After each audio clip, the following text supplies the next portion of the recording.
Hello student, good morning. NCERT series के तहत हम सिक्स क्लास की ज्योग्राफी की एनसीईआरटी डिस्कस कर रहे हैं और उसके तहत लास्ट लेक्चर में हमने एट चैप्टर यानी India climate vegetation and wild life start किया था और इसके तहत हमने इंडिया के क्लाइमेट को पिछले लेक्चर में डिस्कस किया था। यहाँ मैं थोड़ा सा इसे रिव्यू कर दूँ आपको कि इंडिया का जो क्लाइमेट है वो ट्रॉपिकल मॉनसूनी क्लाइमेट है। ये ट्रॉपिकल का मतलब क्या है और मॉनसूनी का मतलब क्या है इसको समझेंगे। इंडिया के अगर मैप की बात करें, इंडिया के मैप को अगर हम देखें तो इंडिया का जो लैटिट्यूडनल एक्सटेंट है, इंडिया के लैटिट्यूडनल एक्सटेंट की बात करें तो 8 डिग्री 4 मिनट से 6 डिग्री 4 मिनट से 67 डिग्री 68 डिग्री 7 मिनट तक इंडिया का जो है वो लैटिट्यूडनल एक्सटेंट है। यानी जो साउदर्न बाउंड्री है इंडिया का, कन्याकुमारी, वो 8 डिग्री 4 मिनट पर प्रेजेंट है नॉर्दर्न हेमिस्फेयर में। और जो नॉर्दर्न जो एक्सटेंट है इंडिया का, जिसे पामीर नॉट कहा जाता है, वो 68 डिग्री 7 मिनट पर है ना। 68 डिग्री 7 मिनट पर ये प्रेजेंट है। अब यहाँ पे आप देखें कि और जो ट्रॉपिक ऑफ कैंसर है यानी जो कर्क रेखा है वो इंडिया के बीच से होकर पास करती है, साढ़े 23 डिग्री है ना। 23.5 डिग्री जो है वो इंडिया के बीचों बीच से पास करती है ना, बीच से पास करती है। 23.5 डिग्री, इसे ट्रॉपिक ऑफ कैंसर कहा जाता है। 23.5 डिग्री। अब यहाँ पे आप देखें कि इंडिया का जो साउदर्न पार्ट है, जिसे पेनिनसुला पार्ट भी कह सकते हैं आप, वो ट्रॉपिकल रीजन में है। ट्रॉपिकल रीजन क्या होता है? इक्वेटर और ट्रॉपिक ऑफ कैंसर के बीच में और ट्रॉपिक ऑफ कैप्रिकॉर्न के बीच में जो क्षेत्र आता है उसे ट्रॉपिकल रीजन कहा जाता है। तो इंडिया का जो साउदर्न पार्ट है वो ट्रॉपिकल रीजन में है, बट जो नॉर्दर्न पार्ट है यानी कर्क रेखा के जो ऊपर वाला पार्ट है वो टेम्परेट रीजन में है, या यूँ कहें सब ट्रॉपिकल रीजन में है।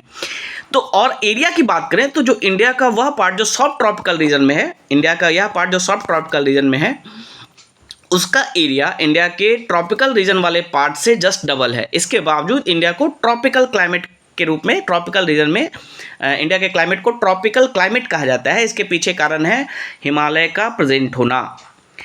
हमारे नॉर्थ में है ना, इंडिया का जो नॉर्थ है वहाँ पर हिमालय प्रेजेंट है। और हिमालय क्या करता है? साइबेरिया से आने वाली जो ठंडी हवाएं हैं उसके लिए बैरियर की तरह काम करता है ना, बैरियर के उसको रोकता है, और जिसके कारण इंडिया का जो ओवरऑल क्लाइमेट है वो ट्रॉपिकल क्लाइमेट बना रहता है।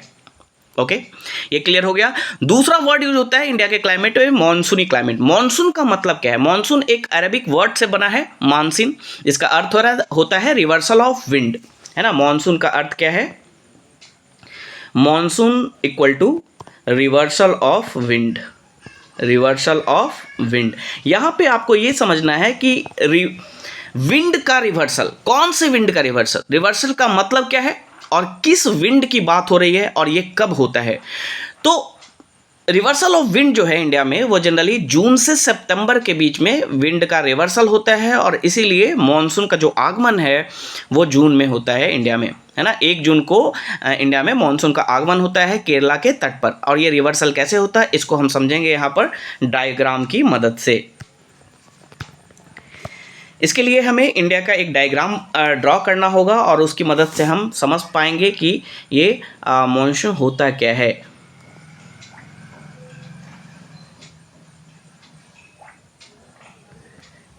यहाँ पे अगर आप इंडिया के लैटिट्यूडनल एक्सटेंट की बात करें, है ना, लैटिट्यूडनल एक्सटेंट की बात करें तो 8 डिग्री 4 मिनट साउदर्न वाला, नॉर्दर्न हेमिस्फेयर में साउथ वाला जो एक्सटेंट है ना, और नॉर्थ में जो एक्सटेंट है 68 डिग्री 7 मिनट, ठीक है। अब यहाँ पे आप देख सकते हैं कि जो ट्रॉपिक ऑफ कैंसर है इंडिया के बीच से पास होती है 23.5 डिग्री, 23.5 डिग्री। अब यहाँ पे इक्वेटर जो है वो इंडिया के जस्ट नीचे 0 डिग्री पर है। और आपको पता है कि इक्वेटर के दोनों तरफ 23.5 डिग्री नॉर्थ और 23.5 डिग्री साउथ के बीच में हमारा ट्रॉपिक रीजन लाई करता है। और आपको पता है कि इस रीजन में ट्रेड विंड्स चलते हैं। और ट्रेड विंड्स, अगर हम नॉर्दर्न हेमिस्फीयर की बात करें तो नॉर्दर्न हेमिस्फीयर में ट्रेड विंड कुछ इस तरह से चलते हैं। फिजिकल ज्योग्राफी में आप इसको अच्छे से आप इसको पढ़ पाएंगे। और जो है साउदर्न हेमिस्फीयर में जो ट्रेड विंड चलते हैं वो कुछ इस तरह से चलते हैं। यानी नॉर्दर्न हेमिस्फीयर में जो ट्रेड विंड्स हैं उनका जो डायरेक्शन है वो नॉर्थ ईस्ट है, यानी जिधर से हवाएं आती है वही डायरेक्शन लिया जाता है। तो ये डायरेक्शन क्या है, नॉर्थ ईस्ट है। और साउदर्न हेमिस्फीयर में ट्रेड विंड का जो डायरेक्शन है वो साउथ ईस्ट है। ठीक है, यहाँ तक आप समझ गए, साउथ ईस्ट है। ये नॉर्मल कंडीशन में ट्रेड विंड्स इस तरह से चलते हैं।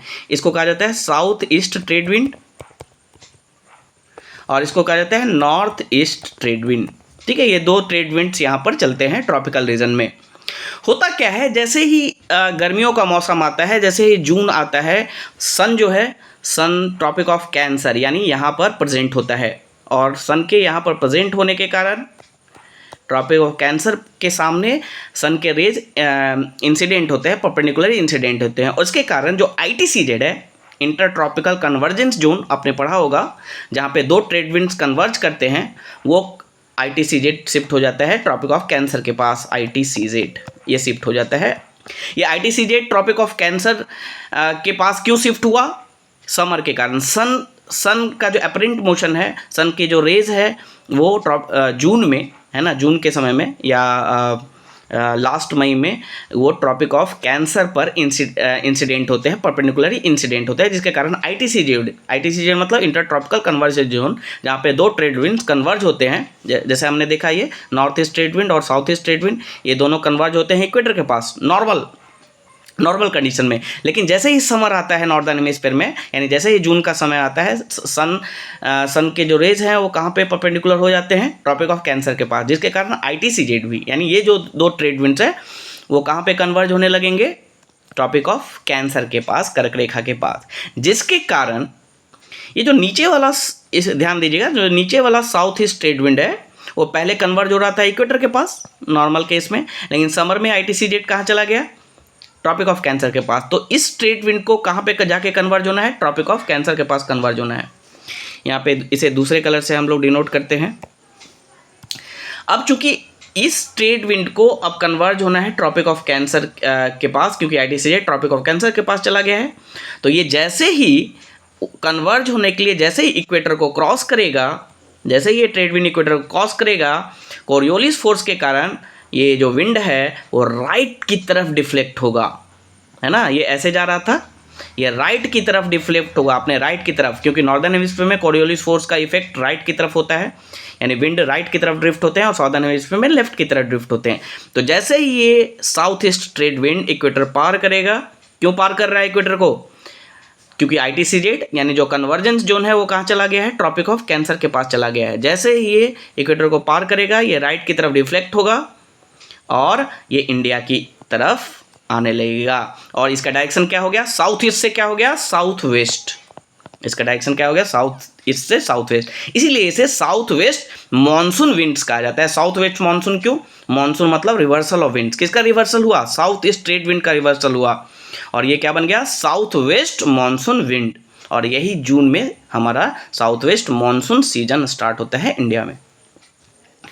होप कि आपको समझ में आया होगा, है ना। तो ये हायर जो क्लासेस हैं NCERT की, उसमें मैं और भी अच्छे से एक्सप्लेन करूँगा। यहाँ चूँकि 6 क्लास की NCERT को मैं डिस्कस कर रहा हूँ, तो बहुत ज़्यादा यहाँ पर स्कोप नहीं है मॉनसून को एक्सप्लेन करने की, है ना। तो थोड़ा बहुत मैंने इसको कोशिश किया, है ना। नेक्स्ट अगर बात करें, है ना, नेक्स्ट बात करें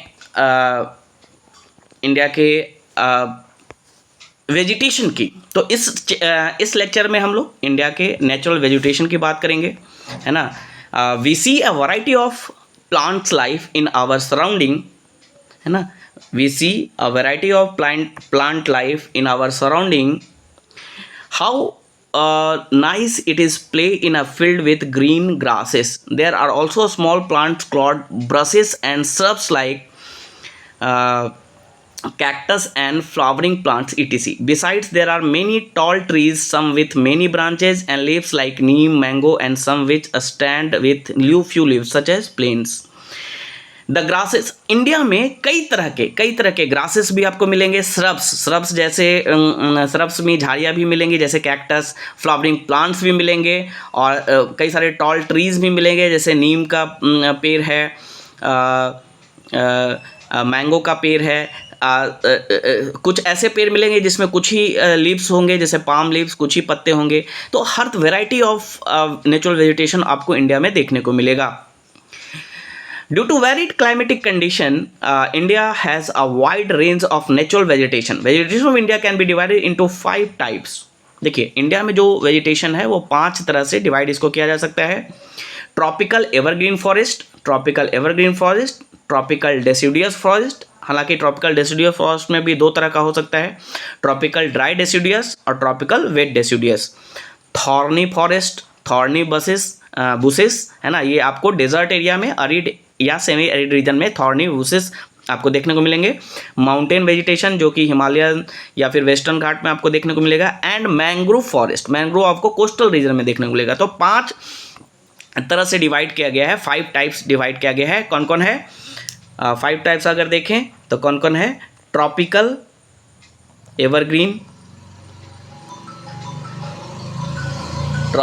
एवरग्रीन फॉरेस्ट है, ट्रॉपिकल डेसिडियस है ना, ट्रॉपिकल डेसिडियस, ओके। नेक्स्ट है ट्रॉपिकल डेसिडियस के बाद थॉर्नी, इसके बाद नेक्स्ट है थॉर्नी के बाद mountain vegetation, and last one is mangrove आपको कोस्टल एरिया में मिलेगा, मैंग्रोव फॉरेस्ट। तो ये 5 डिवीजन किया गया है ना इंडिया में वेजिटेशन का। तो नेक्स्ट लेक्चर में we will discuss about tropical rain forest and other types of vegetation in India. Thank you.